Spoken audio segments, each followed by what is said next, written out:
Okay, this is going to be really fun. Okay, Tracie, what was scarier? Jason in Friday the 13th Part 3 or taking the stand in the OJ trial? Not even close. Not even close. Taking the stand. Terrifying. News media from all over the world. And I'm on the witness stand. Yeah, not even close. Jason, no big deal. But oh my gosh. Lancito and OJ's attorneys, that was scary. From the heart of Hollywood, it's the Patrick Labyorteaux Show with Patrick Labyorteaux. It's the Patrick Labyorteaux Show. Patrick Labyorteaux. He's the one you gotta know. Tonight's episode, Tracie Savage. Patrick Labyorteaux Show. He's the one you gotta know. All right, you may know her as Christy Kennedy from Little House on the Prairie, Debbie from Friday the 13th Part 3, or as herself, the two-time Emmy Award-winning reporter on the trial of the century. I know her as my agent's daughter and my friend's hot sister. Please welcome Tracie Savage. Hey, thank you. I like that intro. Very, very good. It's a You've pleasure. done a lot. It's a pleasure to be here. Well, thank you for doing this. Let me just set the table for people to kind of understand. So we were both kid actors. I'm more about your brother Brad's age. People may know Brad Savage from a lot of different things, Apple Dumpling Gang and Red Dawn and a bunch of other stuff. And he's just been, he was a big kid actor at the same time we were all acting. Yeah. You were also a big kid actor, all doing that. So we know each other there. Yeah. At one point, your mom was my agent. And so, I mean, it was like, it's a small town. We're practically related, Pat. We're practically, exactly. Act 1, beginnings. But let's start with you, because this is all about you, Tracie. So, oh my goodness. I'm guessing from little conversations that we've had, you got into this because your brother Mark, or what got you started acting? That's that's exactly right. We were living in Livonia, Michigan, which is a suburb of Detroit. And my older brother was extremely talented. He could sing and dance. And my mother, who was pretty ambitious, was sending letters to producers of different shows, because my brother Mark Savage was doing theater, local theater, at the age of 7 or 8 or 9. And it was out of Detroit. And my mother was sending letters to the producers of different shows. And the one show that she kept sending letters to, and she even included a cassette tape of him singing, was to the touring company of the production of Mame, the musical Mame. And, oh, wow. Yeah. And so he ended up, so she kept writing them. And the story that we tell, the lore, is that they came to Detroit, because that's where we're living, and according to my mom, they agreed to interview Mark to kind of shut my mom up. Like, let's just do this, get it over with. She's going to keep bugging us. And they ended up hiring my brother and letting the other kid go. He had grown, and he was no longer a little boy, and it was the role of Patrick. And the kid was now too old for it. And so they brought in my brother to play Patrick. So that's kind of how we started. And while we were in Detroit, we were doing commercials and modeling work. I did a commercial for American Motors Rambler car commercial. Wow. This was in the 60s, so a long, long time ago. And my little brother, Brad, who ended up doing more work in the biz than all of us, he hadn't really started yet. He was little. He was maybe 2, and I was 5, but Mark was 9. And but we were working out of Detroit. And so my mom and my dad was in advertising, decided that we were going to pursue the business. We were going to pursue show business, and it was either move to New York or LA to try to pursue the industry. And we figured it would be easier to starve in warmer weather. So we packed up and moved to Los Angeles, to the San Fernando Valley, and got a little house up there in the valley, up in Northridge. And we were in town for a week. And in that time, we got an agent. Mark and I each went on several interviews and each booked a couple of commercials that first week. Oh my God. Wow. And so we kind of knew that we had maybe made the right decision to pursue showbiz in LA. Well, you've got a great website that I was trolling through earlier, and it's like the pictures you have. I wish I had all of my composites and all my shots from when I was a kid. I'll throw some of them up here. What's amazing to me, and of course it's not a big surprise, is how much you and Brad looked alike when you were that certain age. It was like, oh yeah, of course they're brother and sister. And we worked together as both brother and sister. We did episodes of Marcus Welby where we played brother and sister, and a couple other things where we worked together. How did you feel about, I mean, I worked with my brother. What was your experience working with your brother? It was great. I was kind of always I took over the role as the parent in my family, and I kind of was Brad's guardian, even at 12 and 13. And in fact, when Brad did Salem's Lot, I was 16 or 17, and I had just started at UCLA, but I wasn't an adult. And we went on location, and Brad needed an adult on location up in Bend, Oregon. And so I ended up taking him. My mother was busy. She was doing she had started her child agency. So I took him on the set as his guardian. So yeah, it was great to work with him, and it was fun. And it certainly was more convenient when we were both on the same set, because my mom she was divided. Absolutely. I mean, she had one kid at the music center all summer long doing, and there Monday through Sunday, and doing 2 shows on the weekends, and yet she had me on Little House for a couple of years, and then she had Brad doing feature films and traveling, and so she was really split. So when we get something where we work together, that was kind of cool. Well, you did, as we're going through this, let me just give some clarification here. You did a huge amount of 70s television. Here's just a short list. You did Love American Style, Mod Squad, My Three Sons, Adam 12, Marcus Welby, that was with Brad, Family, 8 is Enough. I mean, these are just some of these. You did a couple of movies with Jerry Jameson. You did Hurricane and Terror on the 40th Floor. And you know what? Those were movies of the week. They weren't feature films. No, they were movies of the week, but they were kind of like what the Asylum does now. They were kind of like mockbusters where, I mean, obviously Terror on the 40th Floor is Towering Inferno. It was. Hurricane, I'm not sure. But it was like, it's the version of, like, oh, this is a great big movie. Now you can watch it on TV. Right. You worked with Matthew Leonetti, who is the DP, who later worked with us on JAG, and I absolutely love him, so I got to shout him out. I'm so glad you know this, because I don't know any of this. I don't remember any. Oh, I deep dive on all the IMDb's, and it's fascinating to me. It's like, oh, you worked with this person and that person. Amazing. And in these movies, you're working with like Larry Hagman and John Forsythe, who are big deals then, now, and forever. Yeah. What was it like when you're a kid and you're doing these big kind of TV movies with these big TV celebrities? Right. As a child actor, and you know all of this, you have to go to school. You're in the classroom for 3 hours a day on set. And so I spent a lot of my free time on set in the schoolroom doing my schoolwork. And I didn't have a lot of scenes with the big stars, with Larry Hagman. I don't even know if we were in the same scene. We might have been. But so I was young. I was 6. I was 7. I was 8. I don't even know. I mean, I did a commercial with Joe DiMaggio. I knew that he was kind of cool. Wow.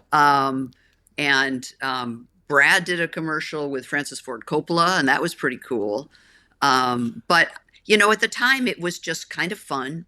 I loved doing shows when there were multiple kids, because at least there were people to hang out with and play with. And I was just in the classroom doing my work. And, I managed, you mentioned my credits, and I worked quite a bit until I was probably about 15, but mainly because I was mature, I was well-behaved, I could memorize my lines. Blah, blah, blah. And you were super talented. No, I was going to say I'm not. I would get jobs when maybe Jodie Foster was busy, and then I would get booked because I had the look and I was dependable, and the producers, got to know me and knew that I was going to get the lines down. And but I was never really what I would consider, like a brilliant actor. Brad, my brother, was a really great actor. I think, I think we share that because obviously Matthew Labyorteaux is my brother and, he played Albert and, it's like this kid could cry at the drop of a hat and like it tear your heart out. Yeah. And I could remember lines and I hit my mark. Yeah. And I think that as a working actor, as a kid working actor, as a journeyman 8-year-old, yes, I think that there's a lot to be said for that too, because these people that pop up like Jody and my brother and your brother, those are the odd balls that just kind of come out of nowhere. There's a lot of people that, you and I used to read against where it's like, yeah, they can't act, but they're still in the mix. Yeah. And you're just, so it goes to your professionalism as an 8-year-old. It was the look at the time, the look was at the time, it was, blonde, blue eyes, everything, all American counter girl kind of thing. And I had that look. It's definitely changed since, in the last few years. Sure. But so that helped too, having the look. But that, my wife says it's luck, timing, and geography. And with this business, it's absolutely that, it's like there's a certain look, I think my hair at the time played a lot of reasons why I got it and my eyeballs. Yeah. But you did this movie that scared the shit out of me when I was a kid, Lizzie Borden. And I didn't really know that was you until I did the credit search. Yeah. Do you remember anything about that? And like when you're a kid, do you know what your character's going to do? I did, actually. I was, a little bit older by that time. I might have been maybe 9 or 10 when I did that. And I was, I remember that it was kind of a creepy show movie to work on, because basically I played young Lizzie. Elizabeth Montgomery from Bewitched played Lizzie Borden, and I played her as a young girl. And while she was on trial for murdering her parents, she took an axe and gave them 40 whacks. She would have these flashbacks to when she was a little girl. And so that was me. And her father was a mortician. And so the scenes that I had were with her, where someone's being embalmed. And I had to touch the body and get blood squirted all over me. And I remember it clearly. I remember it very well. One of the things that I remember about it was that at that particular time, I was under contract with Little House and as Christy Kennedy. Really? And Elizabeth Montgomery was a redhead, and they needed me to be a redhead as her as a young girl. And so they wanted me to dye my hair to match her, but I couldn't because I was going right back to the set of Little House and they, so I ended up wearing a wig, which was kind of a weird thing for a 9-year-old to, put on this red wig. But I remember, it was creepy. It's never scary. Even horror films are not scary because it takes forever to shoot a scene. And, the actor who played Jason in my movie and Friday the 13th, sitting there having a cigarette, with the mask on. And, it's not really spooky or scary. But that one, Legend of Lizzie Borden, was a little bit weird because, there was a supposedly a person that was dead laying on a slab.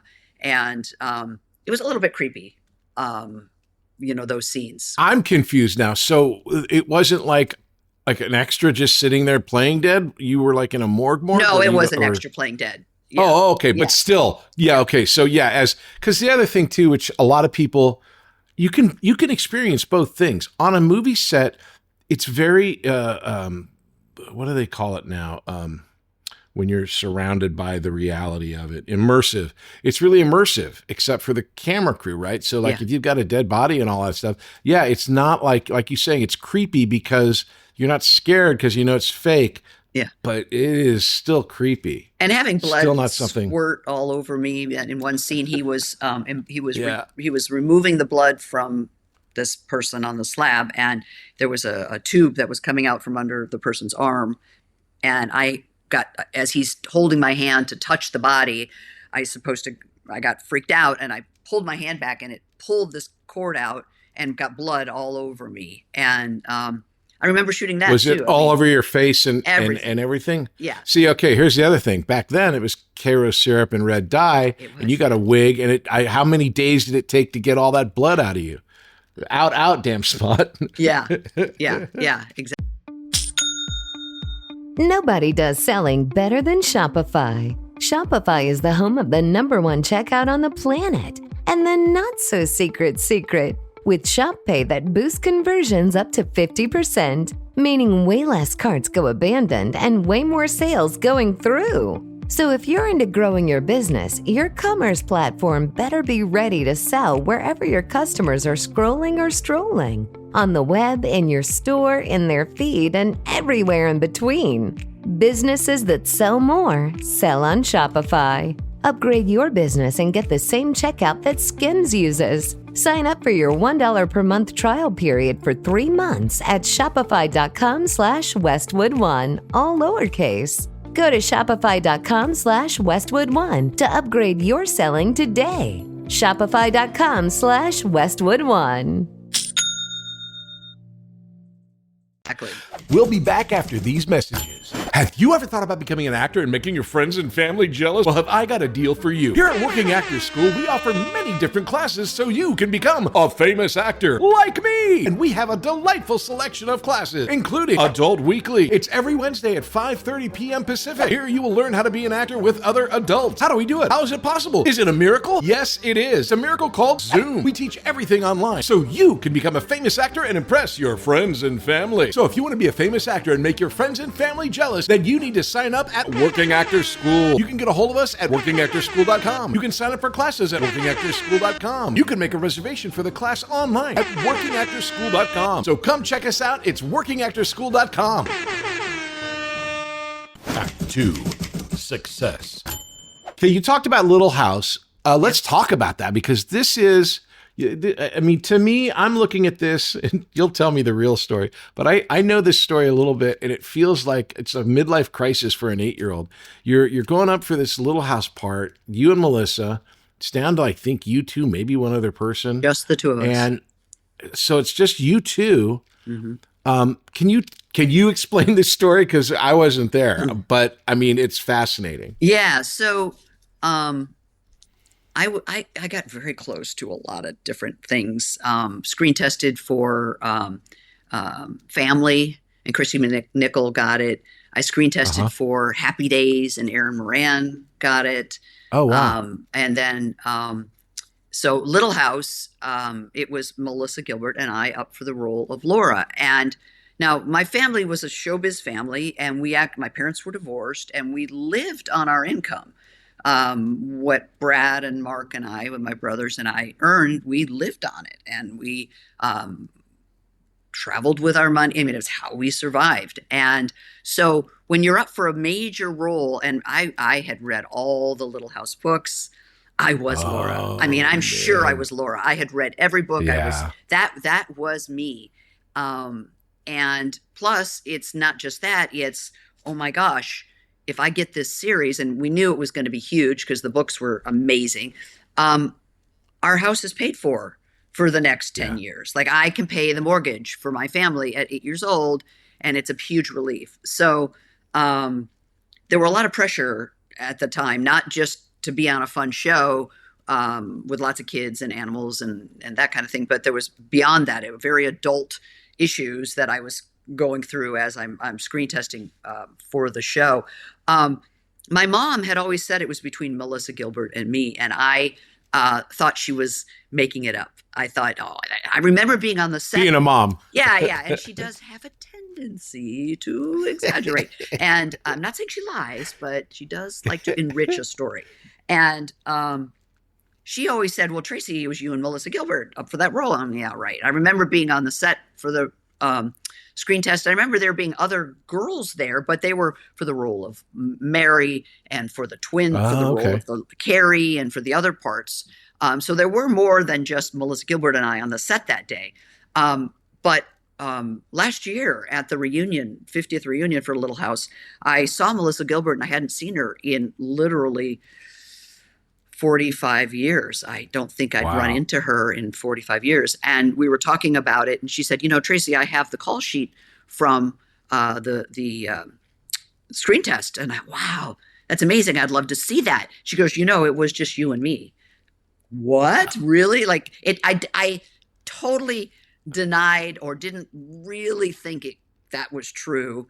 And I remember saying, wow, my mom was right. And I remember saying to her, and I wouldn't change the trajectory of my life. I've had I've enjoyed my career, and I never really expected to be an actor my whole life because I just really was too buttoned up. I didn't have what it took to be I just knew, and it wasn't what I wanted to do. And I didn't want my future to be in the hands of somebody who's judging me on the color of my hair and the size of my chest. I didn't want to be in that situation. Right. But I said to Melissa Gilbert, wow, I can't imagine how different my life would have been if I had gotten that role. I would have been Laura forever, just like she is. And she said, well, gosh, Tracie, imagine how different her life would have been, because, acting became her life, and she became Laura Ingalls, and she, stayed in the business and was the president of SAG and married actors in the business. And I, after college, moved away and was totally out of the business. I got out of the business right when I went to school, when I went to college. Anyway, it was an interesting. Well, let me ask you this, because it is interesting. It's very interesting because everybody has a family story. There's some sort of family story, right? Yeah. And there's the truth, and then there's the story. Just like you're saying, your mom, my mom. It's like it's like you hear these stories. And my father was 6'3", but by the time my mom passed away, he was 6'6", and it's like every year he gained an inch. It's like it just becomes bigger and bigger. Yeah.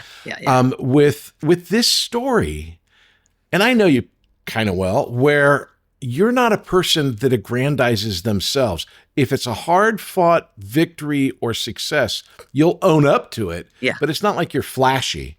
Yeah. So I get, for your entire life, you're like, no, it wasn't. No, it wasn't. No, it wasn't. Yeah. And then in that moment, when you found out, what does Tracie feel like? I mean, what did that make you feel like? It was pretty stunning. And it really made me think about, how close I'd gotten to it and how different my life would have been if I'd gotten that role. It was pretty crazy. And, I am proud that I had gotten pretty close to a lot of great parts. I would have been, probably even more fun if I'd gotten them, but I'm pretty proud of that. And that was kind of cool. Although you do know that back then in the 70s, I'd go on interviews and there might be maybe 10 or 12 of us on the interview. And then on the callback, there might be 3 maybe. And that's it.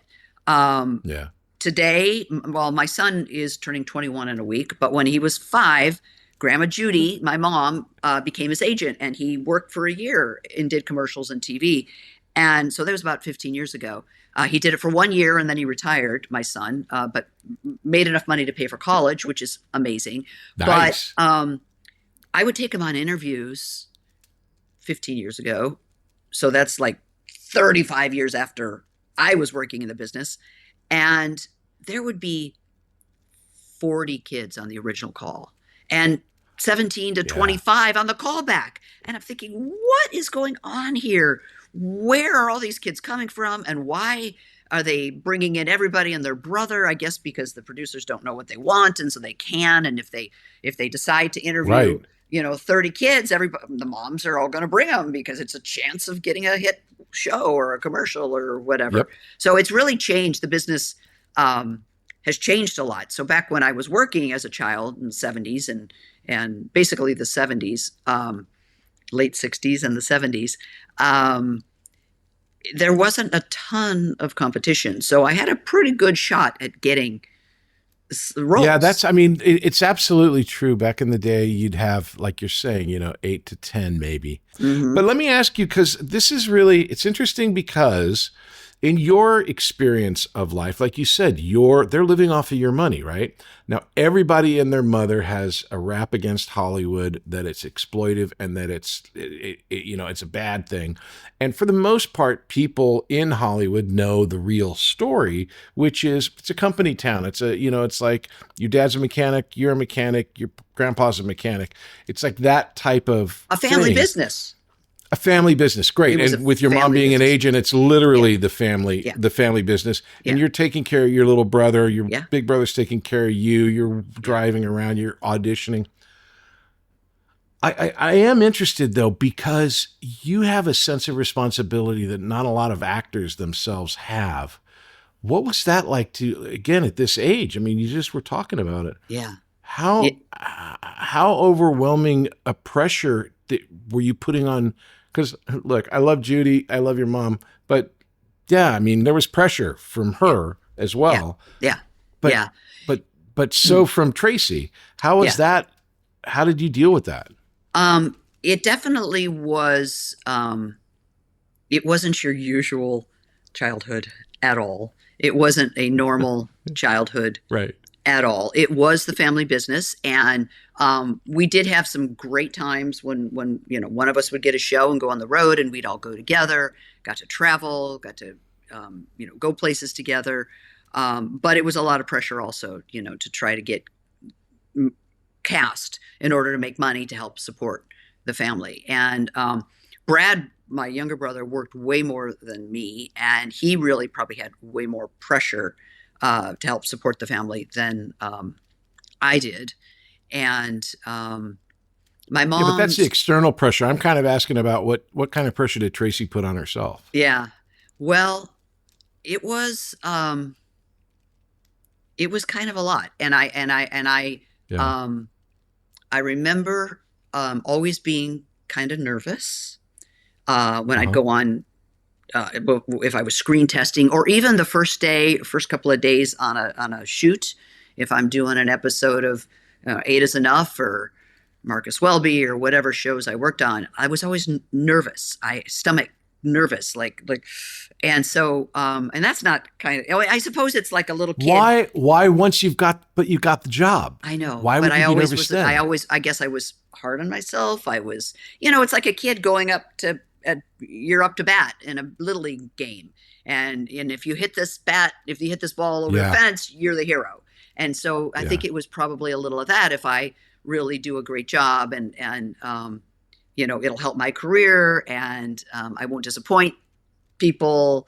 And there were definitely it was a definite different kind of childhood than your average kid who goes to birthday parties and Girl Scouts and camping and those kinds of things. I missed all of those things, as you probably did, because I was working in the business. Every time we'd plan a family trip, I'd book something. I mean, that just is the way it worked. That's guaranteed. That's why you plan the trip, so you get the gig. Exactly. Well, okay, so let's talk just a little bit more about Little House. So, because I'm fascinated by this.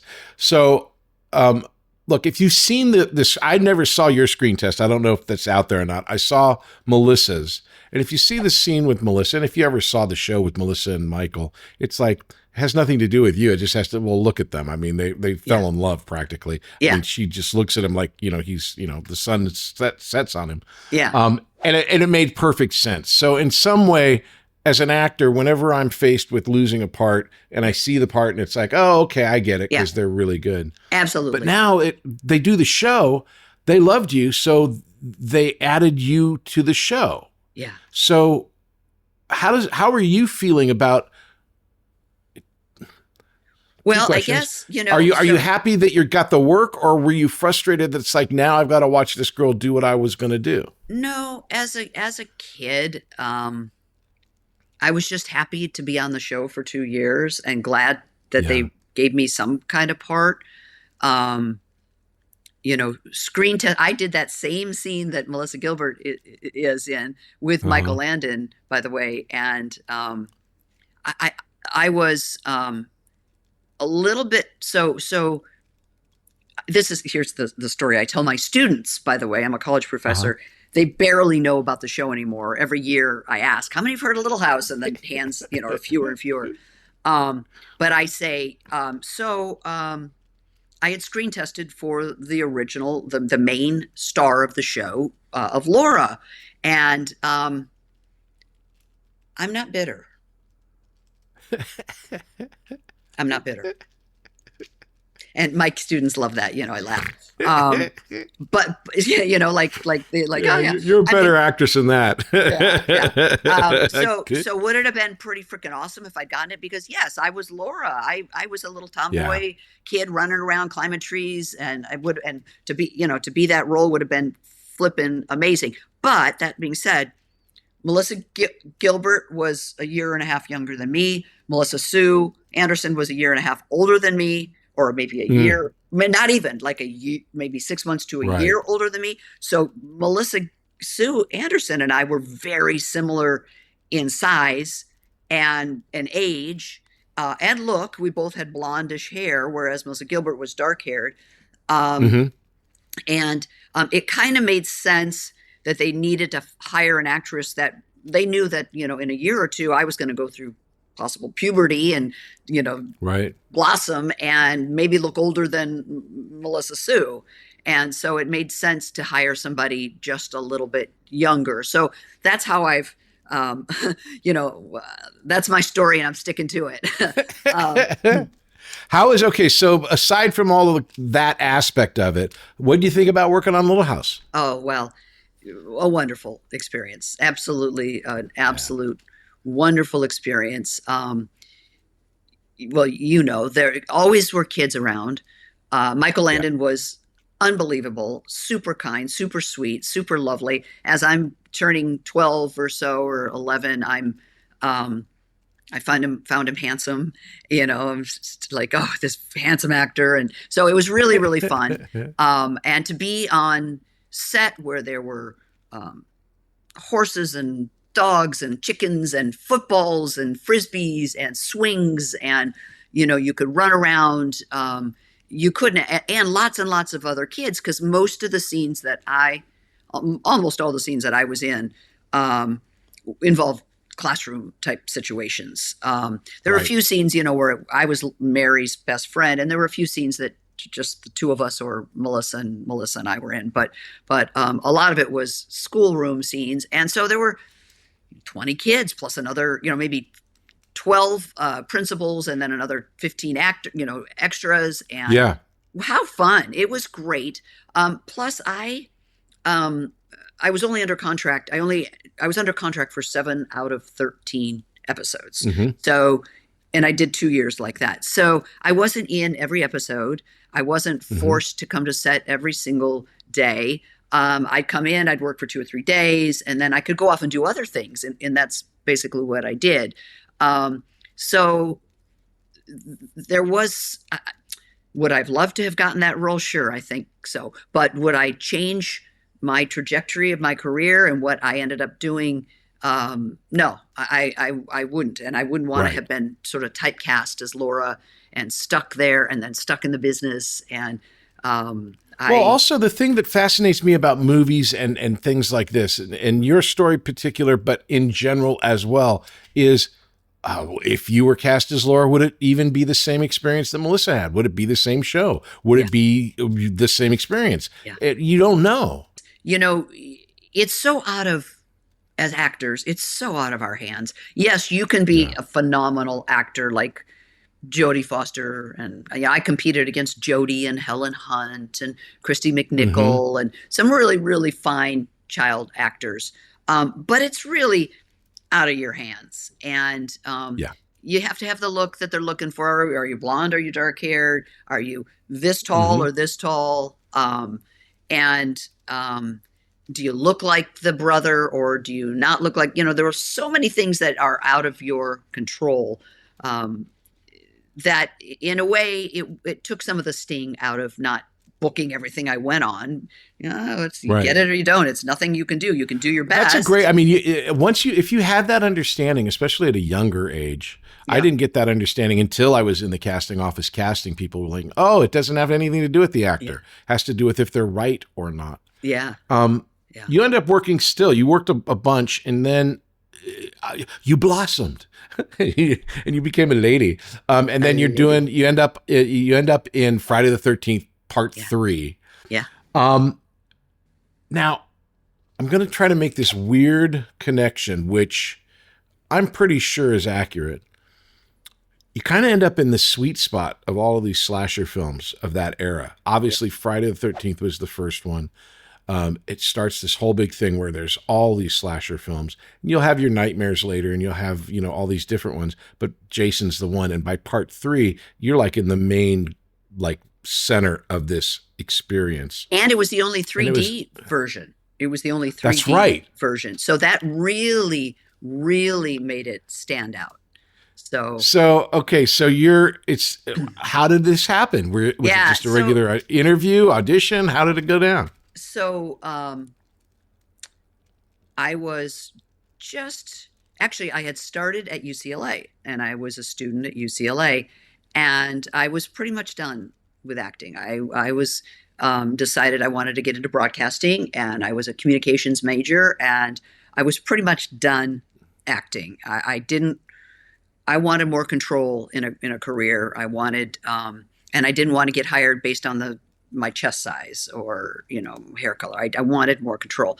And I was in college. My mother had started her agency, the Savage Agency, when I was 16. So by the time I was 18, she'd been up and running for a couple of years. And she said, hey, we're going to send you out on there's a role for a movie called Crystal Japan. They didn't call it Friday the 13th in the beginning because they were going to shoot it non-union. And so they were trying to get it under, away from the union and do it for cheap for non-union. And so it was called Crystal Japan. And I said, Mom, I'm in college. I'm really done, and I'm not acting anymore. And she said, well, just go on this role. Just go on this thing. If, you can use the money to pay for college, which was very cool. I would be happy to do that. So I went on the interview, and, I ended up booking it and worked on the film it was about a 7-week shoot. And that's pretty lengthy, even, for a crappy horror film. I wouldn't say that. It is a classic, but yeah, that's a lot more time than I would expect. Yeah. Yeah. And so I ended up having to take a quarter off from UCLA and to make the film. And, it also was a really great experience and really fun. There's a bunch of, people my age in the movie. And to this day, it was released in 1982. And to this day, I'm still really, really close with several of the actors. In fact, I do. So when I got that movie, I was actually moving to Michigan. I had met a man who lived in Michigan, and I was moving there to be with him. I ended up not marrying him, but I moved there to marry him. But I broke up with him. But that's a whole other story. Because I wanted to pursue my career, basically was what it was about. I wanted to pursue my broadcasting career. And when I got Friday the 13th, I was thrilled because it will help to pay for out-of-state tuition in Ann Arbor, Michigan, at University of Michigan. And then when I got my first news reporting job, I didn't talk much about my childhood acting or even Friday the 13th. I kind of kept it on the lowdown because I wanted to be taken seriously as a journalist. I didn't want people to think different of me. column. It's not the same. Yeah. And I didn't want people to think I was, a bimbo model now. Yeah, that was a thing back then. Now they're women all were bimbos back then. Apparently, it's supposed to be. You're absolutely right. But I really wanted to be taken seriously, so I didn't talk about it much. So I was in Toledo, and then I moved up to Flint, Michigan, and then I was down in Dayton, Ohio. Eventually, though, I grew to really appreciate and love that I was on that movie because it's such and to this day, I love it. It was, I still don't think I was very good in it, but I love that. How can you define good or bad in a Jason movie? That's the best part. Well, that's true. It's a good point. Yeah. And also, like I said, it's right in this, and like I had forgotten that it was 3D. I remember seeing it in 3D, and it was like that was the way to see it. You had to see it like that. Yeah. But it's like you've got all these. Do you ever do the horror conventions? Well, that's what I was going to say. So I kept it quiet. Didn't really talk about it, but then and really until about 10 years ago. I mean, I talked about it a little bit as an adult in the last 20, 30 years. It's come up. In fact. I do the horror conventions. I've been doing them for about the last 10 years. I might do 1 or 2 a year. I don't do a ton of them. And the reason for that is that they don't want to bring you back to the same city that you were just there because the fans don't want the same actors. They want to get autographs of different actors. So I've been to New Jersey and I've been to Michigan and Illinois, and I've been to London. I've done these all over the place. And it's so cool. I'm still really good friends with my fellow actors. They're like my brothers, and we all show up, together. We have great dinners out, and I love them to death. And we're talking, 40 some years ago. And, it's really neat. It's really cool. And it's become... Well, it's a lot like a high school reunion. It's a lot like, seeing friends from college. I literally did movies where we were in school, summer school, ski school, where there's school thing. It easily transitions to that. And I love that. You got killed in a hammock. I got killed in a hammock. Yeah. How did you like your kill? I got killed in a hammock. It was a great death scene. I had a shower scene, which was a little tricky because I was basically just 18, 19. And it was really one of the first main things that I did without a parent or a guardian there with me. And they wanted me in a hammock having sex with my boyfriend. And I knew that I was going to be pursuing a career in broadcasting. And I didn't want to be filmed, having an orgasm on film that's going to come back to haunt me decades later when I'm anchoring NBC News. And that, so it was tricky. And I had to kind of, as a child, an 18-year-old just turned an adult, I kind of had to fight to protect myself. And so it made it kind of tricky on set that I didn't have my mom there to say, no, you're not doing this. But I was able to convince them to not do a close-up of my face as we're allegedly having sex. They did a tight shot of our feet, which is very weird. But it was. That's a whole other kettle of fish. Yeah, like really. So it was better though because I didn't have to deal with that. But then there was also the shower scene, so I was topless in the shower. And I was a kid, and that was a little freaky. Like there was the whole set, and everybody's on the set, and like they cleared the set, but there was still somebody there with a still camera taking. I don't even know where those pictures are of me standing topless in the shower. Oh wow, that's weird. Which was kind of weird. Yeah. And who knows what happened to those photos? Bob, we don't know who Bob is. He just showed up out of nowhere. He's somebody's cousin that was on set that day, and take a picture. The funny, weird thing about it was, so when I was when I was at NBC and I got subpoenaed to testify in the OJ Simpson trial as a news reporter, they were trying to get me to reveal my sources. It became a big news story, and a reporter that's going to testify, and I was the only reporter that got pulled into this. Kind of weird, kind of scary. The National Enquirer wrote a story about me. Topless news reporter to testify in the OJ Simpson trial. Now, I'd been a news reporter for 10 years. I'd worked in multiple cities. I worked my way up to LA. I'd been anchoring. I mean, I wasn't a topless news reporter. I was anyway. Right. Yeah. When that happened, it was the National Enquirer, and oh my God, it was crazy. So I laugh about it today. It's amusing. Well, I think that's the healthiest and the best way to go about it. Nobody does selling better than Shopify. Shopify is the home of the #1 checkout on the planet. And the not-so-secret secret, with Shop Pay that boosts conversions up to 50%, meaning way less carts go abandoned and way more sales going through. So if you're into growing your business, your commerce platform better be ready to sell wherever your customers are scrolling or strolling. On the web, in your store, in their feed, and everywhere in between. Businesses that sell more, sell on Shopify. Upgrade your business and get the same checkout that Skims uses. Sign up for your $1 per month trial period for 3 months at shopify.com/Westwood1, all lowercase. Go to shopify.com/Westwood1 to upgrade your selling today. Shopify.com/Westwood1.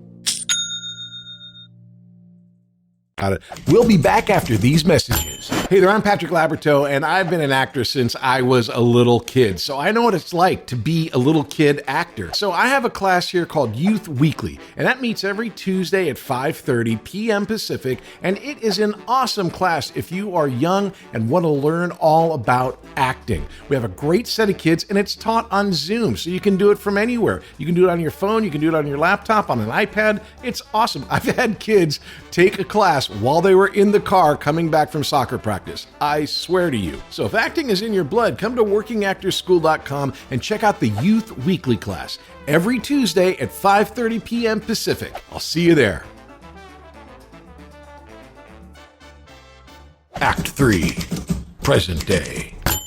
You mentioned this. I mean, I know that there's a huge story about how you go from one market to another, but we got to get to the OJ trial and the Heidi Fleiss trial. So here's my thesis, right? Okay. So you were smack dab in the middle of the slasher film, like explosion, right? Friday the 13th. Then you find yourself on Heidi Fleiss and OJ. You're a reporter for KNBC out here, and you're reporting on this as just your regular job. It comes in, you go report on this. Yeah. But these two trials, if I'm wrong, tell me. You would know. I think it was like the epicenter of this whole type of eventizing of courtroom stuff, so that you get Court TV and TMZ and all of this sensationalistic. Absolutely. And you're like there at ground zero. Yeah. What is that like? It was pretty intense. It was pretty crazy. They called the OJ Simpson trial the trial of the century. There was media from all over the world. People were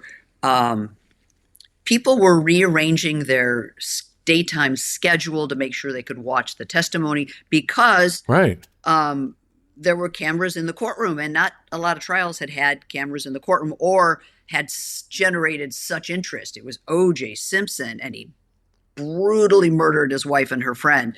And so there was reporters from all over the world covering it, and people all over the world watched it every day. People would go to the gym and put it on the camera in the gym, or, the TV in the gym to watch it. It was like the first example of binging, like people just inhaled. Yes, their whole life. People in college would arrange their classes so that they were not in class during the time when the trial was on the air.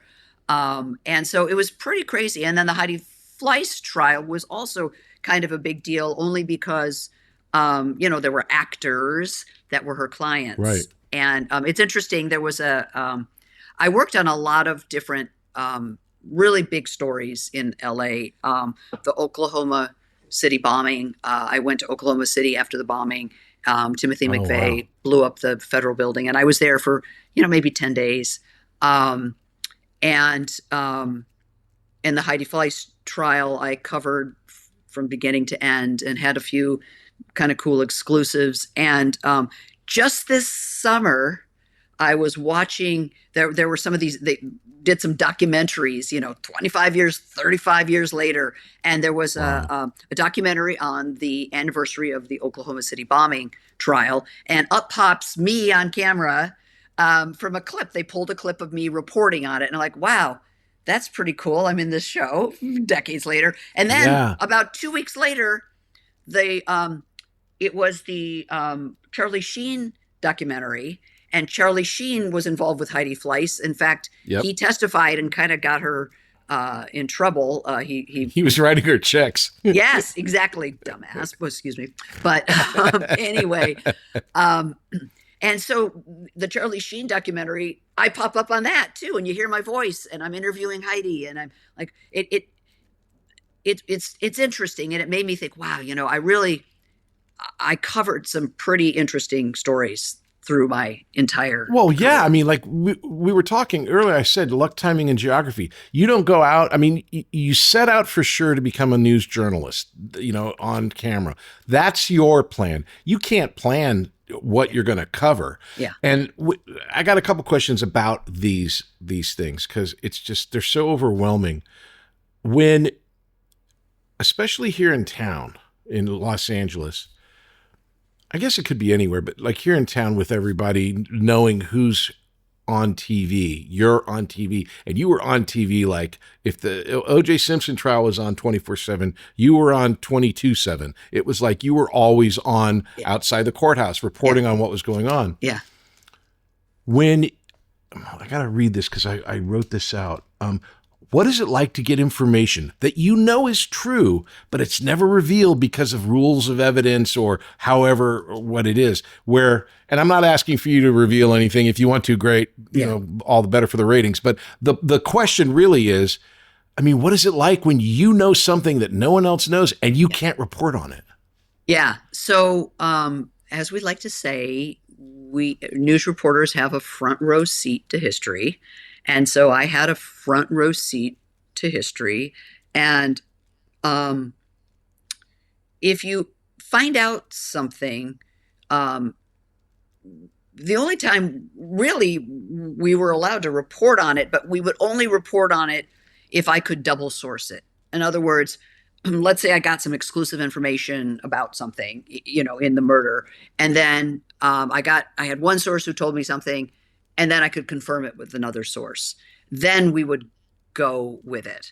But oftentimes we held on to little tidbits because we couldn't double source it or triple source it. There was a lot of people at that time that were, OJ's attorneys were trying to paint him in a positive light. So they were putting out stories that may or may not be true. And I was getting stories fed to me from people on the other side that may or may not be true. And so we always tried to be as careful as we could. And if you could only get it reported or confirmed by one source, it was one person telling you something. Right. And some of it ended up absolutely being true, but we didn't go with it. We absolutely had to make sure that we could double source. And sometimes it would be somebody else in my newsroom or a managing editor who had a connection with somebody else. And so, I confirmed it, and then they called their sources, and then their sources confirmed it, and then we could go with it. Then you could go with it. Yeah. So when you're going through that process, again, it's hard to explain to people watching the news today because it doesn't seem like anyone cares. Yeah. And everybody lies, and it's all ridiculous. Yeah. Right. And it's like, it's just, that's a whole nother rabbit hole. Yeah. But with what you're having to focus on, when you say a source, like, are you going to people or are they coming to you, or is it both? Both. Okay. So you would, reach out to key players, the attorneys on both sides, the prosecutors and the defense attorneys were really great sources. They were really a great, they even though aren't they not supposed to say anything? Well, I mean, certainly on the record. So think about this. If you are OJ's defense attorney and you know that there's going to be something really bad coming out, like some kind of blood test that shows that, his blood was there. They're going to leak that. They're going to leak it to the media to get it out there so that they could put a spin on it before it shows up in trial, because they're trying to influence the jury, or not just the jury. They're trying to influence residents, the potential jury, right? So even before jury selection began, and they're doing all the preliminary hearings, things were being leaked from both sides, in an attempt to get it out there and be able to get their spin on it. And in your opinion, this is, I just popped into my head. Where do you think that? Do you think the prosecution lost the trial or the defense won the trial? Both. Yeah. And where do you think that was? Was that in jury selection or was yes. it just a... Yes, and they should have moved it outside of downtown Los Angeles. They, remember the LA riots were just a few years before that, and the cops that were charged that's what led to the riots, ended up not being found guilty and were acquitted, and it led to a very huge mistrust of law enforcement. And that was just coming on the crack epidemic where they were attacking people in their homes and just like it was a paramilitary. It was a huge deal here. Yeah. I mean, Rodney King beating was huge, and it was a trucker who got pulled out of his truck it was Reginald Denny was a trucker that got beat up. But Rodney King was driving his car, and he was being arrested, and he fought, and it was all recorded. This huge deal, and those officers were put on trial. Anyway, so there was a lot of mistrust of law enforcement, and especially in the African American community, because Rodney King clearly had the heck beat out of him, and clearly those officers did not have to.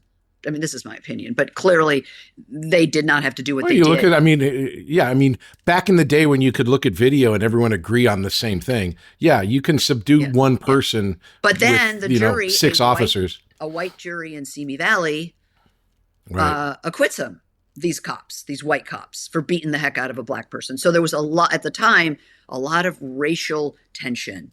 And although OJ Simpson was really better known in the white community than the black community, he was still an African-American man.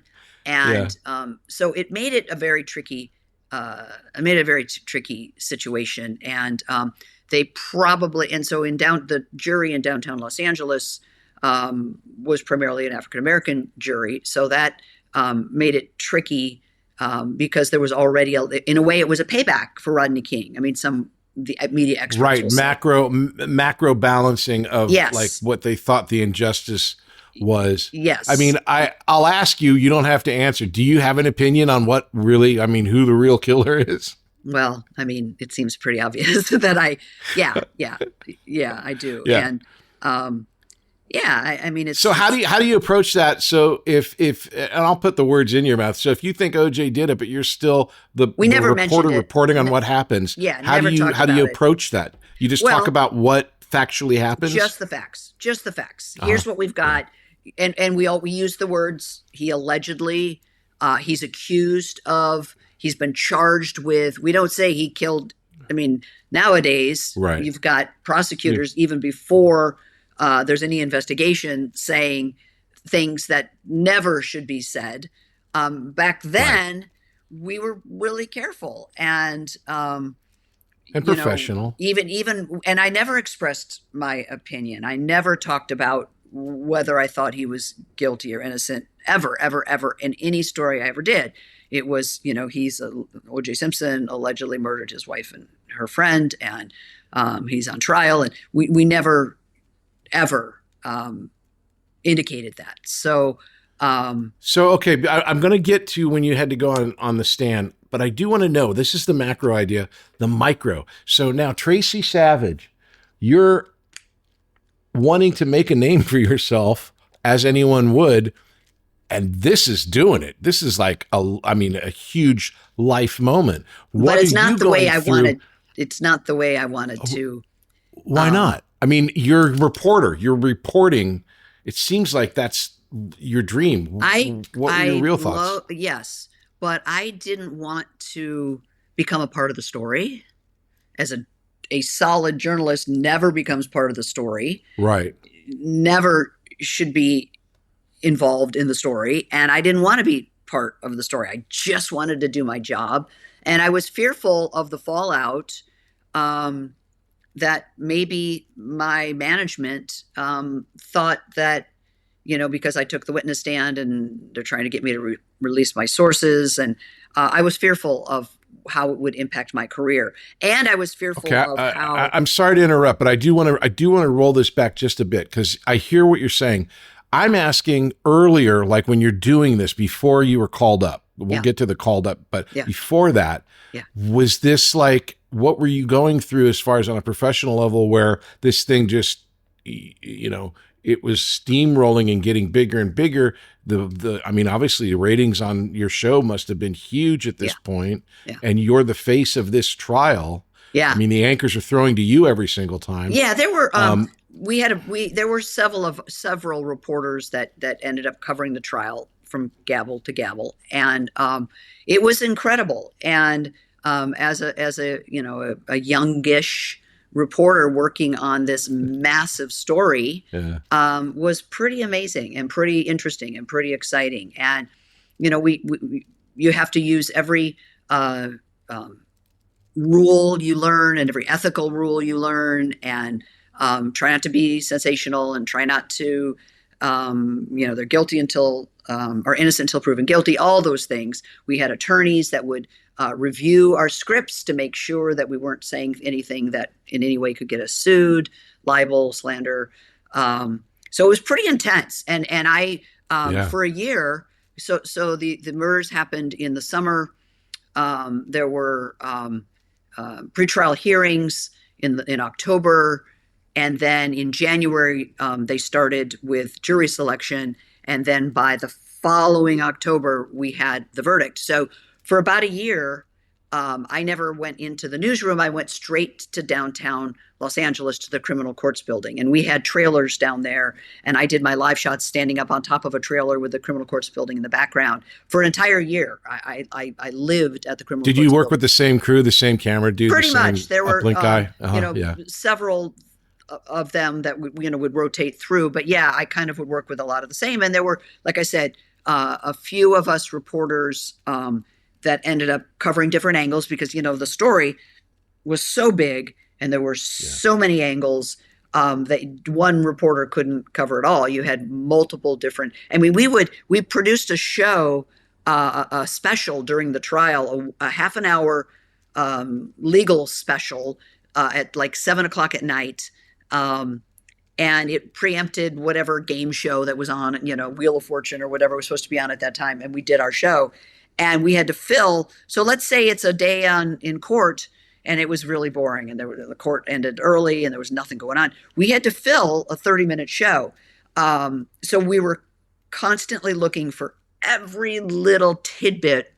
We found out from the coroner what was in Nicole Brown's stomach content when they did the autopsy, and she had pasta for dinner last night. We learned from that. And, what was the dog, the plaintiff wail of the dog, and who was that dog? And we'd go and interview the owner of the dog. And so we did so many different little pieces. And we covered every single possible angle, not only in our regular newscasts. We had newscasts at noon, and then at 6:00, but then we had the special at 7, and then at 11:00. But the special was all OJ all the time. We didn't have weather, sports, or anything. It was just the OJ Simpson, well, it's trial. Obviously we're not surprising anyone to say it's a huge deal. I ended up being in a movie about it. I played the guy Mike Walker at the Inquirer. I don't know if that's the guy that wrote the story about you, but I didn't do it. But yeah, I played this character. It's like I'm interviewing Faye Resnick, and that's part of the story. And it's like all of these things happen. Yeah. Okay, so walk us through. So you're reporting on this story. How? Kind of explain to us legally why you were called to the stand, and then when that happened, what was that like? How did you find out? Yeah. So, the defense team had a theory and this was their working theory, and it helped get him off, that OJ was, basically framed by the police. That was their theory, that they were dirty cops. Remember Mark Furman, they found tapes of him saying the N-word. And that really helped their case. Mark Furman was the first officer at the scene when Nicole's body was found. He ended up not being there much after that, although he did find one of the gloves over at the Rockingham home. So he was kind of a key player for the first couple of days of the trial or of the case before even OJ was even arrested. It was early on. So their theory was that it was the cops that were trying to frame OJ Simpson, that they didn't like a black man in a white world, and they were trying to frame this black guy for murdering his wife and her white friend. And that was the theory that they worked with. And at the time, I had really good sources who I've never revealed in all the years, never spoken about them publicly. Was it Michael Landon? It was Michael Landon. How did you know? Oh my God, it's out there. That's pretty funny. Yeah, so I had sources, and I was, with help from other people in my newsroom, I was breaking a lot of exclusive stories and, blood evidence and timing evidence and people, this is before the internet. This is like you're on a phone with a notepad. Yes, yeah, absolutely. And the defense team decided that they would bring me on the witness stand to try to force me to reveal my confidential sources. Now, they really didn't know who my sources were. It could have been some mailman who happened to be walking through the, prosecutor's office and came across something, right? It could have been, one of the attorney for OJ. It could have been anybody. They wanted to imply, they wanted to assert, they wanted people to think that my sources were cops, because that bolstered their theory that it was police leaking information to me in order to dirty OJ before jury selection, basically to taint the jury pool before they even picked jurors. And so They really didn't want me to get on the witness stand and say who my sources were, because they didn't know really who they were. All about and optics, I could have blown their theory out of the water if I had said, well, no, I'm not saying this, but if it happened to be, no, my source was a school teacher who happened to be married to, it could have been anything, maybe not a cop. So they subpoenaed me to testify with the pretense that they want me to reveal my sources, but they didn't want me to reveal my sources because it would hurt them. Or they didn't know, right? You never ask a question in a courtroom that you don't know the answer. So they wanted to create as many question marks as they could for everyone to go, I don't know, it seems pretty. That's a lot of questions. Yes. And so so you get the subpoena. They serve you a subpoena at the courthouse? Where did they do it? They served it at NBC, and they served it to the NBC lawyers. They accepted it on my behalf. And it was pretty like a horrific experience at the time for me. Scary, because OJ's attorneys, you just didn't know what they were going to do and what kind of questions they were going to ask. And my career, I'd worked really hard to get to Los Angeles, out of the Midwest. I worked in the Midwest for about 6 years before I ended up in LA, and I was doing pretty well in LA, and I working for a major station. And I was fearful that they were going to somehow trash me on the witness stand. I was fearful that I somehow might not handle it well. I was fearful that I might say something. I watched the video. It's on YouTube. I'll throw some of it up while we're talking about it. You were like the ice queen. You were just like drilled in on not giving them any interaction, any type of. Thank you. You want to just like go, that's a ridiculous question, but you didn't. Yeah, thank you. Yeah. And in fact, at one point, because it feels like it was just yesterday, even though it was decades ago, at one point, I said to Judge Ito, because he was trying to get me to explain what a certain term was, knowledgeable about the case. I said my sources were people who were knowledgeable. And he's like, well, what does that mean? And I said, well. How do you define generally knowledgeable and close to the investigation? Your Honor, I'm afraid by identifying how I determine what knowledgeable is, I may in effect reveal the identities of my sources. Knowledgeable, I think, in all due respect, I think the word speaks for itself.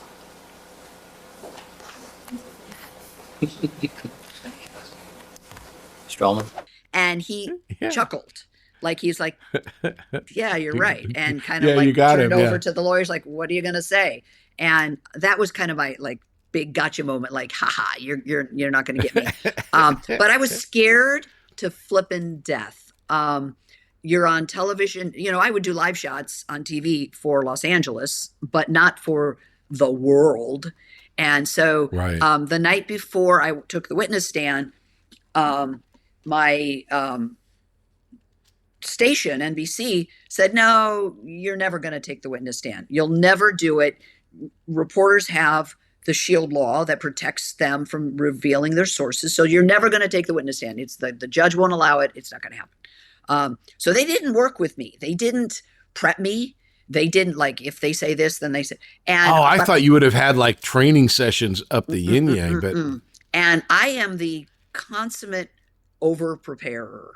I am someone who like really does my homework before I do anything. I have my binders. I got teased about it when I would cover elections. I'd have my binder with every, every candidate and every issue, and I'd have it all there with my research. So I spent the night, like the weekend before, basically prepping myself for it. But the night before I took the witness stand, I was so afraid. I'm crying in the middle of the night. Oh my God, I can't believe I got to be, the whole world is going to watch. And then I was crying and thinking, oh my God, I'm going to have big circles under my eyes because I'm crying and the whole world is going to see me and I'm going to look like crap on the air because I'm here bawling my eyes out at home before I go in to take the witness stand. But when I finally took the witness stand, I had done enough self-prep that I knew, the tricky part was if they asked me who my source was, I couldn't say, well, OJ attorney, it wasn't a police officer, or it wasn't a prosecutor, or it wasn't a crime. right. The person. negative defines the positive. It's like you're kind of giving away. The minute you open that door, you break the shield. So I had to be really, really careful not to even reply, I'm going to assert the shield. So is it like law. pleading the fifth? Do you have to just invoke the shield fifth, every time? Because it's not self-incrimination because I wasn't on trial, but it was, I invoked the shield law, which is a reporter's protection that allows you to keep your confidential sources private. And technically, well, not every state in the country has it, but states that do have it, you're pretty protected from it. There are times when reporters do get thrown in jail, and Judge Ito told my production assistants, tell Tracie to bring her toothbrush to court because I might put her away for not revealing her source. Tell her and he was, kind of chuckling, kind of serious. Well, what a dick. Totally. He was what the hell? I don't even want to get into Judge Ito. He turned that trial into the circus that it didn't need to be. He was starstruck. He loved the fame that he got. He loved rubbing elbows with famous people. There'd be no room in the courtroom, but he would kick out reporters and bring in celebrities just because he loved that. And you remember, like the Tonight Show had the dancing Itos. They had a whole comedy. Yeah. Yeah. So, anyway, it was, Tracie's got thoughts. I get this. Okay. Yeah. So, well, it was scary. you go, and I was you worried, go, and I yeah, was you go worried. on, you do this thing. You kind of like, I watched the whole thing. You're in and out. And I should say maybe 10 minutes, which I can imagine felt like 5 years while you're sitting there. Yeah. Yeah. So then do you go right outside and go on TV and talk about it? Or what happens? When I got subpoenaed, we produced a story explaining it that I was on camera for. But the day that I testified, I don't think I went out and I did the, walk the gamut of all the reporters, the gangplank, whatever you want to call it, and walk through everybody on both sides of me shooting and taking video. And that was, it's my friends. These are my colleagues. Yeah. And so it was pretty rough and it was pretty scary. And I was, what if I screwed up? What if I said something wrong? What if I started to cry. What if I was really, really nervous that I wouldn't handle It's Marcus Welby all over again. Exactly. It was, brought me back to the screen test with Michael Landon. Paw. Yeah. So, it was pretty hardcore and pretty scary. And, but as it turns out, I was prepared, and I think I held my own. And in fact, my general manager for NBC appreciated how I conducted myself, and ended up giving me an anchor job on the weekends, promoting me. I was a field reporter, and I ended up, she had me take over the weekend anchor job. And, it was a little... It was a little strange because I didn't want to profit. I didn't want to be part of the story. I'd been trained to not be part of the story, and now I was part of the story. And I not only was part of the story, but I got promoted because, I can't say this happened then because of that, but it was about the same timing, right? And she thought I handled myself well enough that she thought, and well, then even if you weren't on the stand, you'd become a star of this particular media, right? And I was a household name. It was a huge thing, yeah. Within the OJ fandom or whatever, I became a household name. So then putting me on the weekend newscast was kind of a smart move because there was already kind of a built-in audience. Tracie Savage already sounds like it's a made-up name for a news reporter. Yes. Anyways. Yes. Just random question. How close is Ron Burgundy to real news? Oh my gosh. Yeah. There are, yes, not all, and there's some amazing reporters, but there were some like that. Yes. I don't know if you remember, Ted Baxter from the Mary Tyler Moore Show. Yeah, absolutely. He was sort of created to be Jerry Dunphy. I was wondering about that because Jerry Dunphy and Christine Lund. Christine Lund is called out by Don Henley in The Bubble-Headed Bleach Blonde comes on at 5. Yes. Right? That lyric is her. Yes. Yeah. Yes. And Jerry, some people called him the Jer Bear. Because he was just the Jer Bear. Because he was, first of all, he was a legend in Los Angeles. He was dashingly handsome, very well spoken. He could ad-lib really well, very credible, but just kind of a nice guy and just kind of a sweet guy. And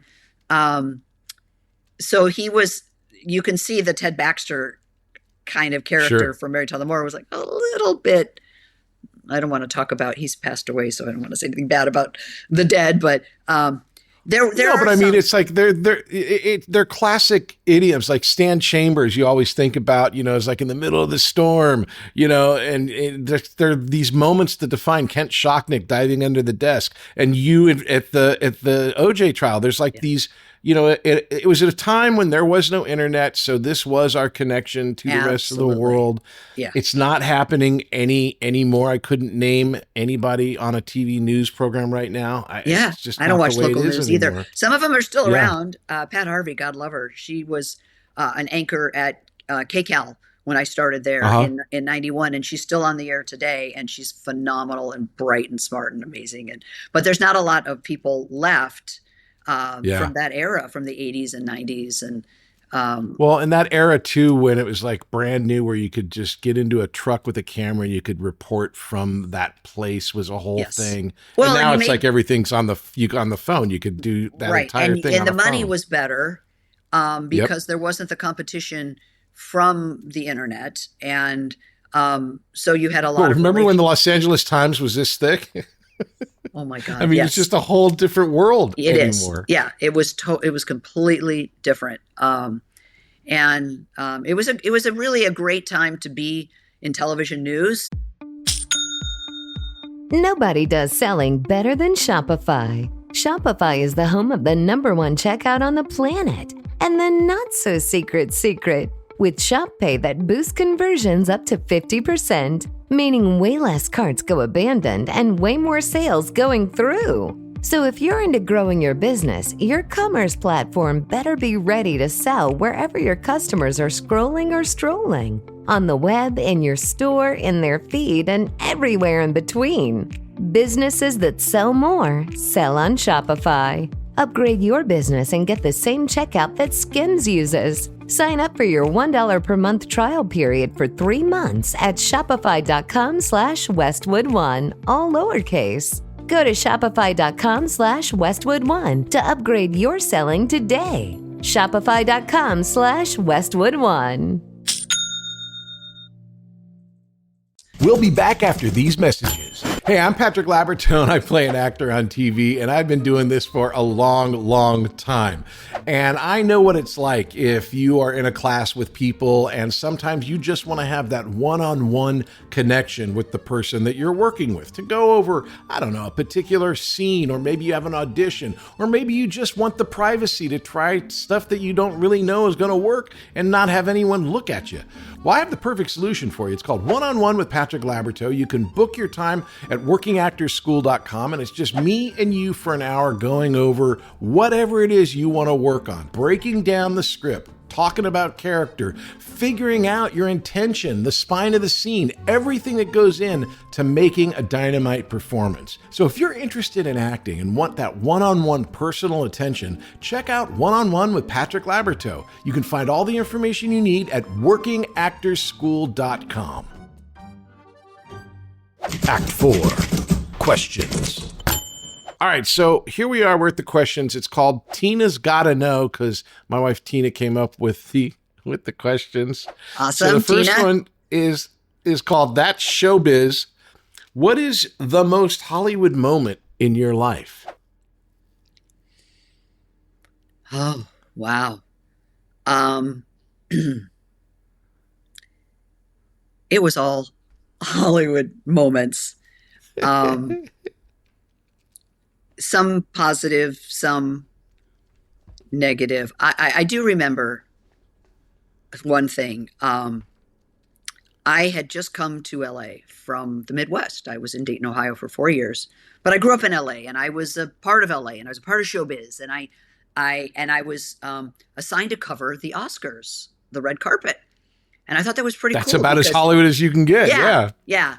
And although I was a hard news reporter and I really wasn't a feature reporter, it wasn't really my thing. I thought, this is cool. I'm going to be on the red carpet. And there might be actors that I grew up with, actors walking down the red carpet that I knew, that knew my mom, that knew my brother. And there was an actress who, it was Jodie Foster. And she was huge, really popular, like she's huge. And I'm on the red carpet. So this was like in 91 or 92. And I said, Jodie, it's Tracie Savage. Now, Jodie knew my mom really well. Uh-huh. She knew my brother. They worked on a TV series together. They worked on a motion picture together. My mom used Jodie's help Jodie cast, like my mom's clients were sometimes cast in Jodie's movies. So there was definitely a family connection. But she apparently didn't remember me. And so I said, Jodie, it's Tracie Savage. And her response was, yeah, so what? No. And then she walked on. Now, I have no clue what was going on. I have no idea what that meant. She probably didn't know me from Adam and didn't care. Tina and I say, bad celebrity. No, the good celebrity is it's like, if you don't know the person, it's like, oh my God, how are you? Like, So I called my mom. What's that all about? I called my mom. Mom, you wouldn't believe what Jodie just did to me. And I was embarrassed because there was all of my colleagues were there, and I'm like this showbiz kid, and I'm on the red carpet. And needless to say, I didn't cover a lot of red carpet after that. I just didn't. I was like, oh, I don't want to do that. It's not my cup of tea anyway. I don't particularly like it. I don't even know.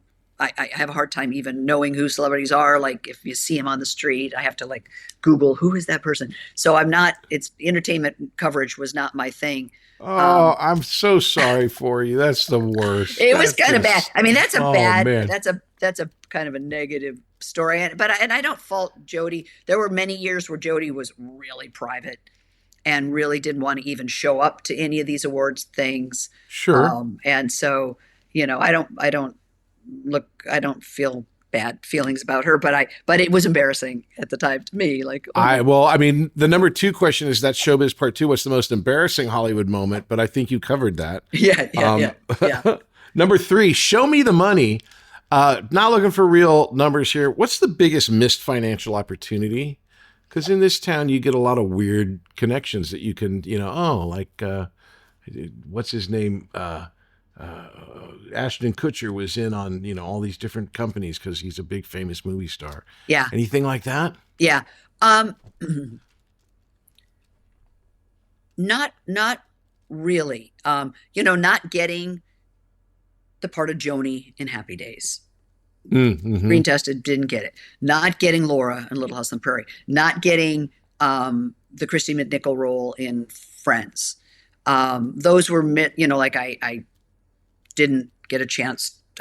Those would have been big time. Although I will tell you this, child actors back in the 70s and 80s didn't make the kind of money that kids even make today. And in fact, that's partly why I'm not so bitter that I didn't get Little House on the Prairie. Yes, Melissa was on it for 10 years and she probably was making great money by the end of the show, but great money in the 70s and 80s was maybe $5,000 a week, as opposed to the actors on Friends making $1 million an episode.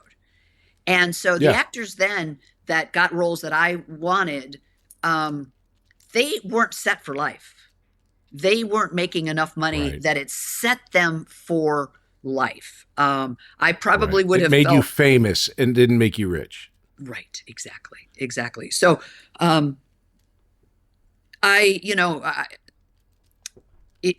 those roles would have been nice at the time, but it wouldn't have changed my life like forever. If I'd gotten one of those big roles. And I worked enough, to pay for college. I worked enough to pay for out-of-state tuition. I worked enough to put myself through college and not have to take any money from my family or loans or anything. And then the one thing that happens now, and it's not a missed opportunity, it's an amazing opportunity, are these horror conventions. We're talking 40 some years later, and I'm going to horror conventions with my best friends who are people that I work with, and having lovely, wonderful fans. Every generation, there's a new group of horror fans. It's a lot of people my age, but it's also, though, their children and their grandchildren that have become horror fans. And so getting a chance to go to these conventions and sign autographs and meet with the fans is really amazing. And I pinch myself and my colleagues. We just I can't believe we're doing this and how fun it is. Yeah. And you've also started coming to the Little House things too, which is look, you sit at a table and have people tell you they loved you when you're a kid. It's not a bad thing. Everyone's like, oh, thank you so much for being here. I'm like, are you flipping kidding me? To have people come up and say how amazing, and then give you money? No. I should be thanking you. It's pretty pretty amazing. And you mentioned that my little brother worked. He worked way more than me, but I just happened to do a horror film that was in a genre that was a franchise that went on forever and ever. So I'm doing those conventions, and then Little House, I've done a few of those. And so Brad, he did one horror film. My brother. Salem's Lot. Yeah. And so he's gone to a But there's no Apple Dumpling Gang conventions. No. Although he could probably go to some of the Comic-Con things, maybe. I don't know. That's true. I have no idea. But anyway, so those are not missed opportunities. They're flippin' amazing opportunities that I don't make the money that the big stars make when I go. I don't. I make enough to pay my pickleball. When I go to play pickleball and I give the guy $20 to play pickleball, or my my housekeeper, I'll take a stack and stick it in a drawer that pays my house cleaning person or whatever. But I'm not making. I hear the money that the big stars make. It's crazy. There's a guy named Bryce Papenbrook, right? He's famous. No one knows him except for anime fans. And you go to these conventions, This guy, I sat at Comic-Con and I was like a table away from him. Really nice guy. Nothing bad about him. But it's like, you're Bryce Papenbrook. Like, everyone who knows him knows him. Anyone who doesn't, you'd have no idea. No clue. He cleared $60,000 in a day on this. Like, just there you go. Yeah. For you and I, God bless. It's not. Yeah. I just watched, like, oh, wouldn't this be nice? It's pretty amazing how cool it is, and how I feel very, very, lucky, and I have fun. And it's also more fun to be able to run into you, to see you and catch up with you. That's been really fun. I mean, Todd Bridges, I haven't seen Todd in decades, and he's so sweet. Yep. And I had so loved catching up with him, and a lot of the, Robert Hoffman, who played my little brother. I hadn't seen him in decades. We're Facebook friends, but he came out to the reunion last year, and I got to see him. And yeah, it's a big party, and it's fun, and it's really, I feel very, very lucky to have this opportunity to be able to sign. Well, and like they say though, when you get there, I mean, they feel lucky to meet you too, because it's sort of like it's that wonderful shared space where everybody's chill with everybody else. Well, I never got it. I never understood why people would want my autograph. Like these Friday the 13th fans, why they would want my autograph. But they would tell me their stories that when they were a child, their uncle or their brother, older brother, or grandparent that was their thing. Their parents were divorced, and they would spend the weekends with their grandparents, and grandpa would take them to see horror films, and that was their bond.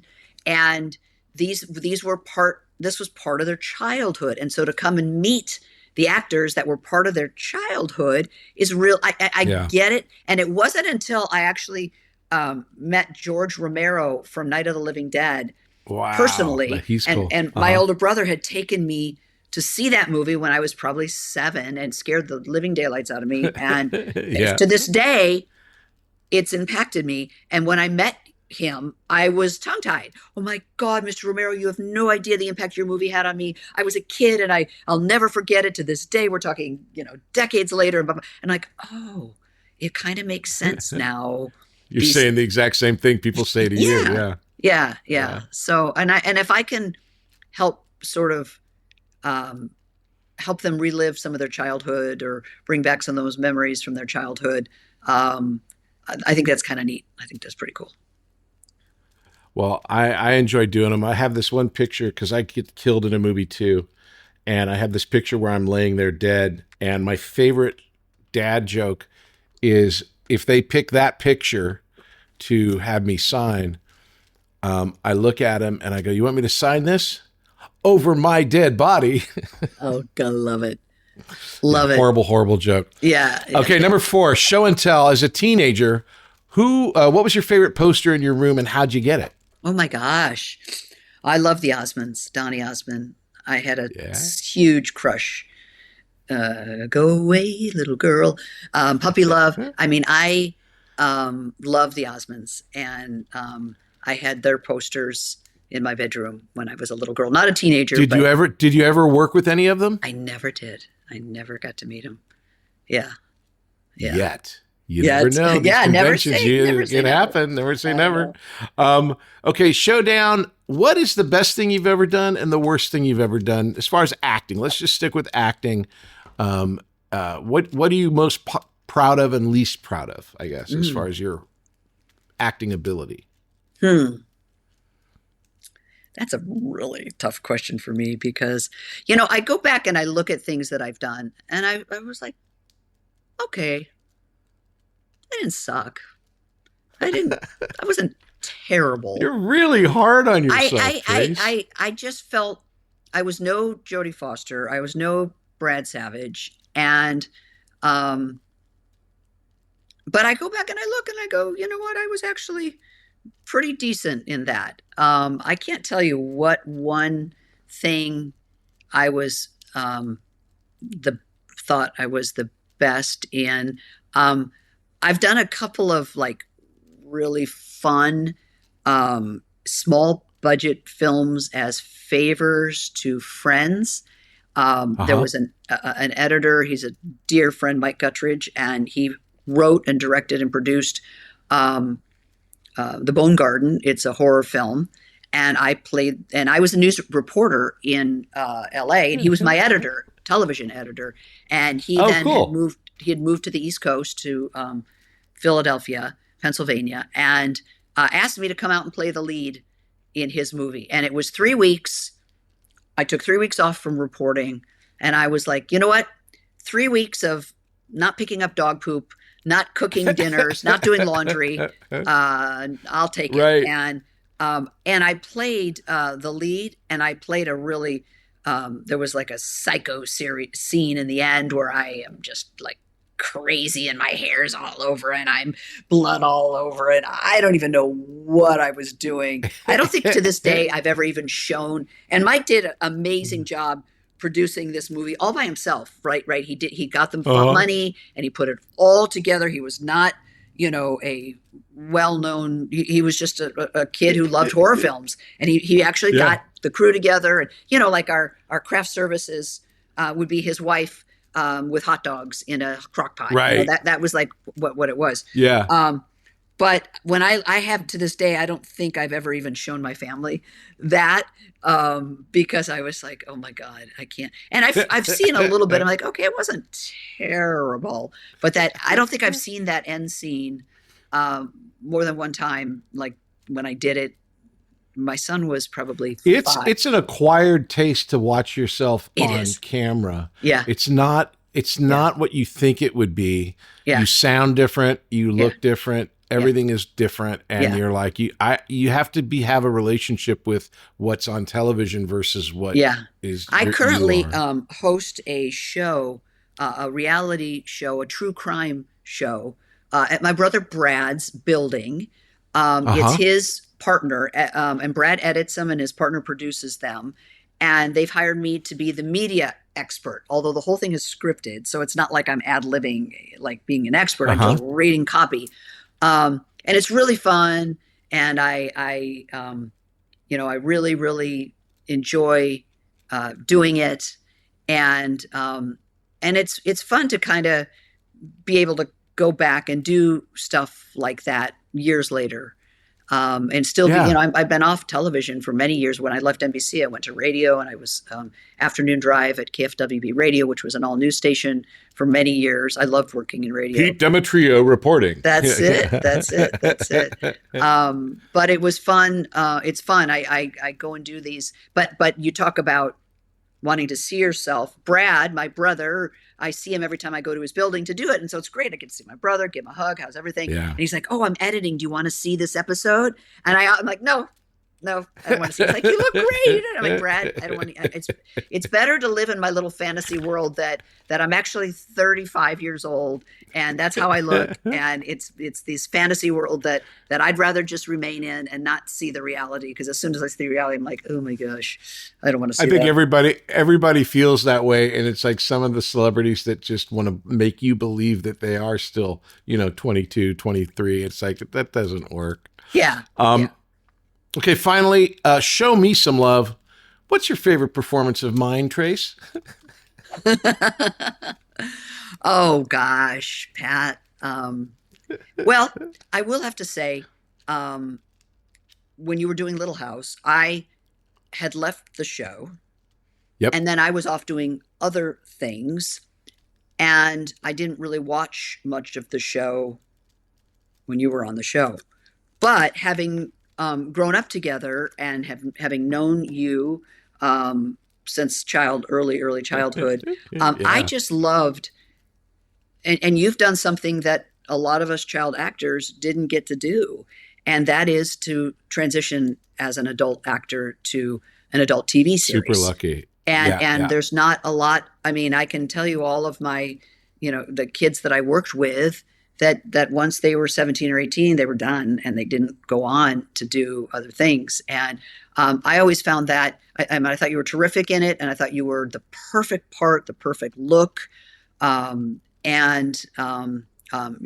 were great, but also just the fact that you got it and you made that transition from child actor to an adult. It's a whole nother, it's a different product. You're not, unlike an adult actor where you're just serving up the same product with a little bit grayer hair or whatever.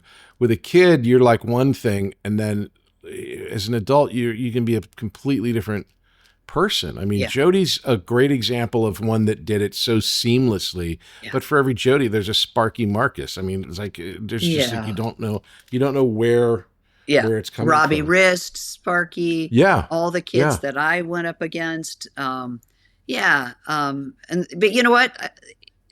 Yes. And so you were really unique. That is not something that a lot of those kids, and I thought you were great. Like we've been talking about. I lucked out. Timing and geography. Yeah. A lot of it is luck. It's a luck. It's having the right look and being, at the right place. And, but you wouldn't have gotten hired unless you were good. I mean, they could have found some other. I appreciate that. And it's like, I don't hide from that, but so many times, I mean, how many other parts did you audition for that you didn't get hired for? It doesn't matter. It's just sort of like, you gotta just, it's like the lottery. Yeah. Well, Tracie, thank you for your time. I'm sorry that I kept you for so long, but I'm so fascinated by all the different things that you've done. It was a really great time having you on the show. Thanks so much. Thank you so much. My pleasure. I enjoyed every minute of it. And it's really fun for me to reminisce with you because of our shared connection of, childhood acting in Little House, et cetera. So I appreciate it. You were a very good journalist. Nice job. It's the Patrick Labyorteaux Show. Patrick Labyorteaux. He's the one you gotta know. Hey, everybody. I'm so glad that you're enjoying the podcast and checking it out. It is an audio podcast wherever you get your audio podcast, and it's a video podcast over on YouTube. My socials are all patrick.labyorteaux. And that is on Instagram, on YouTube, on TikTok. I'm everywhere. If you want information on the school, you can go to workingactorsschool.com. We have classes going all the time. It's a lot of fun. I suggest you check it out. Hey, we'll see you next time. It's the Patrick Labyorteaux Show. Patrick Labyorteaux. He's the one you gotta know. If you like the show, please take a moment to rate, review, and subscribe. It really does help the show to grow. Thank you for listening.